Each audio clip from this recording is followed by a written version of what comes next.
Գյորջյան Կասկադ 60 ամիս փուլային վճարում բազմաթիվ առավելություններ։ Ազգային ժողովի մեծարգո նախագահ, ազգային ժողովի հարգելի պատգամավորներ, կառավարության հարգելի անդամներ, ես նախ ուզում եմ դիմել քաղաքացիական պայմանագիր խմբակցության մեր գործընկերներին եւ ասել, որ իմ տպավորությամբ Հայաստանի քաղաքացիները մի փոքր կամ ավելի շատ նյարդայնանում եւ մեզ մեղադրում են նրանում, որ մենք դեռ շարունակում ենք արձագանքել Ռոբերտ Քոչարյանի եւ Սերժ Սարգսյանի եւ նրանց առաջնորդած ուժերին, որովհետեւ երբեմն քաղաքացիները, ես ուզում եմ վերջին շրջանի արձագանքների մասին խոսել,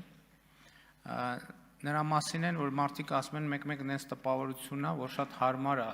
տեղա դա ձեզ համար եւ այդ խոսակցությունների մեջ մտնում եք, որպեսզի այն իրական խնդիրները, որ կան, որ պետքա քննարկենք, լուծումները գտնենք, բանաձևեր գտնենք, դրանցից խուսափենք, որ իբր դրանցից խուսափենք։ Իրականում խնդրեմը ուրիշ տեղ է։ Իրականում խնդրեմը հետեւյալի մեջ է, որ հենց խորհրդանական երկրի կառավարման առանձնահատկությունը այն է, որ հիմնական խոսակցության կողմերը կառավարող մեծամասնությունն է եւ ընդդիմությունը։ Եվ իմ տպավորությամբ, սակայն իրոք այդ թնջուկը պետքա լուծվի։ Եվ այդ թնջուկը լուծվելու ճանապարհն այն է, որ մենք շուտով խորհրդանական ընտրություններ են լինելու։ Այդ անձանց առաջնորդած ուժերը պարզապես չլինեն խորհրդանում, էս է լուծումը, քանի դեռ եղան, այս նույն իրավիճակը շարունակվելու է, եւ ես կարծում եմ, որ իրոք հասունացել է այդ պահը, որ այդ խնդիրը լուծվի, բայց ես ուզում եմ ասեմ նաեւ, թե ինչու պետք է այդ խնդիրը լուծվի։ Մի շատ հետաքրքիր դրվագ տեղի ունեցավ այս երկու օրվա քննարկումների ընթացքում։ Ընդդիմության պատգամավորը ինձ մեղադրեց, որ ես այլ երկրի ազդեցության գործակալին բարձր պաշտոններ եմ տվել զինված ուժերում, այդ երեք էր։ Այսօր եկավ այս ամբիոնից նույն մարդուն պաշտպանեց որպես հալածյալ։ Սա ինչի մասին է վկայում։ Սա վկայում է, որ ի հեճուկս անձնական որոշակի խնդիրների իրանք ուղղակի նույն կարգավիճակն են եւ նույն տեղից հրահանգը ստանում են, թե ում է պետք պաշտպանել եւ ում պետք չի պաշտպանել։ Այս ընտրություններում այդ խնդիրը պետքա լուծվի մի պարզ պատճառով, որովհետեւ ինչպես կարող են կռահել այդ նույն ելույթներից եւ հաջորդականությունից,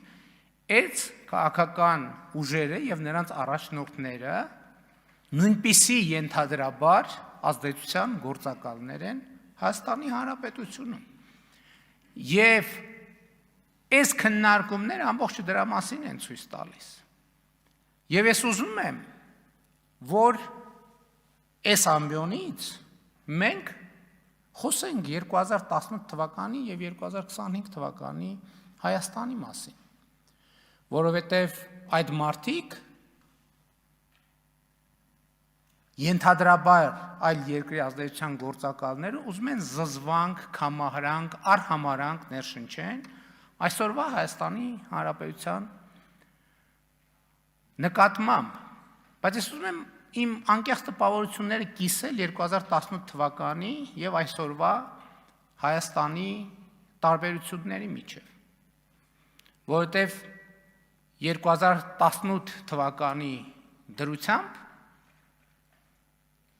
Հայաստանը գտնվում էր այդ նույն երկրի գրպանում,